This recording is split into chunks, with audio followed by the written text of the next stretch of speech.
खलील शेख आत्महत्या प्रकरणात गुन्हा दाखल झालेल्या आरोपींच्या शोधासाठी स्वारगेट पोलीस ठाण्याच्या गुन्हे शाखेकडून तपासाला वेग देण्यात आला। या प्रकरणातील सर्व आरोपींचा शोध पुणे पोलिसांकडून सुरू असून विविध पथके त्यांच्या मागावर आहेत। आरोपींना लवकरात लवकर ताब्यात घेण्यासाठी आवश्यक ती सर्व कारवाई करण्यात येत असल्याची माहिती पोलीस उपायुक्त मिलिंद मोहिते यांनी दिली आहे। व्यक्तीने काल आत्महत्या केल्याचं प्रकरण पुण्यात घडले, यावर आपण नेमकी काय कारवाई केली आणि नेमकं सर्व प्रकरण काय? खलील शेख एक लातूरचा व्यक्ती होता जो पुण्यामध्ये 2011 पासून वेगवेगळ्या ठिकाणी सेंटरिंगची कामं करत होता।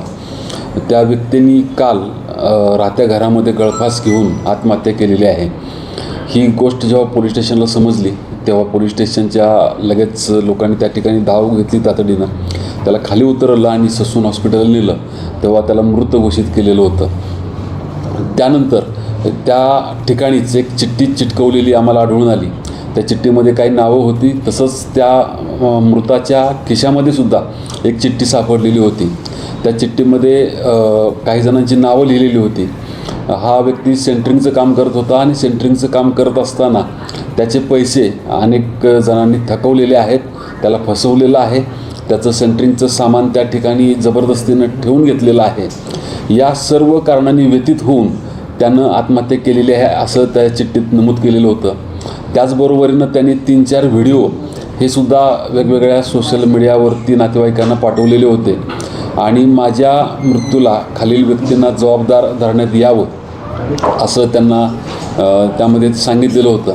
त्यामध्ये विशाल केदारी, सुनील अय्यर, त्याचा मुलगा रघु गौडा, सुनील बोरा, राजन सेटिया, हमीदभाई शेख व त्याचा मुलगा बाळासाहेब शेडगे, त्याची पत्नी रवींद्र धंगेकर आणि त्याची पत्नी श्याम कोळपकर आणि एक शुभम नावाचा व्यक्ती, अशा जवळपास त्यांनी 14 व्यक्तींची नावं या त्याच्या मृत्यूला कारणीभूत म्हणून धरलेली आहेत। सदर प्रकरणामध्ये स्वारगेट पोलीस स्टेशनला गुन्हा दाखल झालेला आहे आणि स्वारगेट पोलीस स्टेशनचे क्राईम PI त्याचा तपास करत आहेत। सर, याला कलम कुठले लावलेली आहेत, काय प्रोव्हिजन आहे या कलमांच्या आणि किती कलम लावले? आत्महत्येला प्रवृत्त करणं 108, 316, 351 अशी कलमं त्याच्यामध्ये लागलेली आहेत। सर याच्यामध्ये दंगेकर आणि शेडगे यांचा उल्लेख आहे, त्यांचा या गुन्ह्यात काय सहभाग आहे, कुठल्या अनुषंगाने त्यांच्यावर त्यांनी जी चिठ्ठी लिहिलेली आहेत त्याच्यामध्ये त्या एका कन्स्ट्रक्शन साईटचा उल्लेख आहे।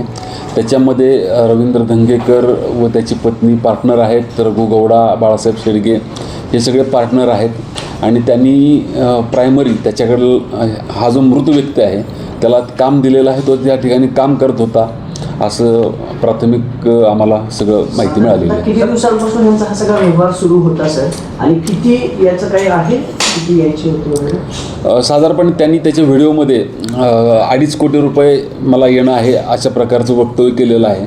तपासामध्ये नक्की किती रक्कम येणं होतं हे लक्षात येईल। सर, आपण यांना सगळ्यांना म्हणजे आता जे कलमा अंतर्गत 10 वर्षाची शिक्षा आहे त्याला, तर आपण अटकेची कारवाई करणार आहात? सध्या काय क्लेम्स पाठवले, कुणाला पाठवले, कुठं आहे, कळलं सर काय आरोपी? या गुन्ह्याला गंभीर स्वरूपाचा गुन्हा आहे आणि त्या अनुषंगानं त्याचा तपाससुद्धा तितक्याच गंभीरतेनं केला जाईल। घटनासुद्धा तितकीच गंभीर आहे आणि त्याच्यासाठी आम्ही विशेष पथकं तैनात करू, आरोपीवरती योग्य ती कारवाई करू।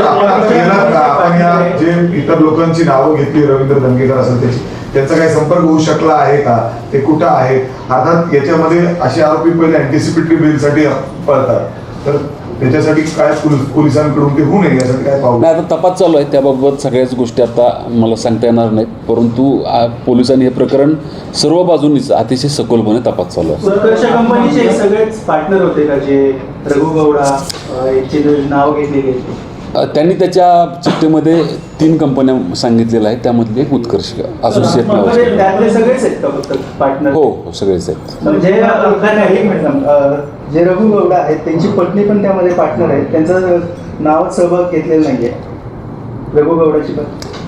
त्याच्या चिठ्ठीमध्ये जी नावं आहेत त्या चिठ्ठीनुसार आपण फिर्यादीमध्ये त्याच्या त्याच्या पत्नीने जे सांगितलेलं आहे त्यानुसार फिर्याद घेतलेली आहे आपण आणि त्यानुसार तपास करतो। आत्महत्या करण्यापर्यंत व्यक्ती झाला होता, यापूर्वी कधी पोलिसात तक्रार वगैरे नाही, यापूर्वी कुठली तक्रार नसेल। तर गुन्हा दाखल झालेला आहे, मग आरोपींपर्यंत पोहोचण्यासाठी आपण नोटीस किंवा काही पत्र पाठवतोय का? आहे, तपास चालू आहे, त्याबद्दल आत्ताच बोलणं उचित नाही. परंतु आजचे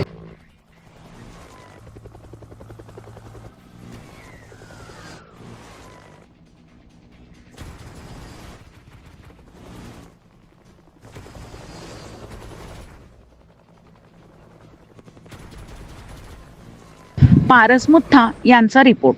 पूर्ण महाराष्ट्रभर प्रसिद्ध होत असलेले एक विश्वासार्ह नाव Maharashtra express news. RNI registered Maharashtra express news. सत्य, वेगवान आणि विश्वासार्ह बातम्यांच्या धसा. साप्ताहिक पेपरच्या माध्यमातून महाराष्ट्रातील घडामोडी आणि मीडियाद्वारे ताज्या बातम्या तुमच्यापर्यंत सर्वात आधी. राजकारण, समाज, शिक्षण, व्यवसाय, क्रीडा तसेच स्थानिक बातम्यांचे अचूक आणि विश्वासार्ह कव्हरेज. मालक व संपादक श्री पियुष भाटे यांच्या मार्गदर्शनाखाली महाराष्ट्र एक्सप्रेस न्यूज. संपूर्ण महाराष्ट्रात प्रसिद्ध होत असलेले पेपर व मीडिया. आजच आमचे मेंबर व्हा आणि महाराष्ट्र एक्सप्रेस न्यूज परिवारासोबत जोडा. महाराष्ट्र एक्सप्रेस न्यूज, बातमी खरी, विश्वास भारी.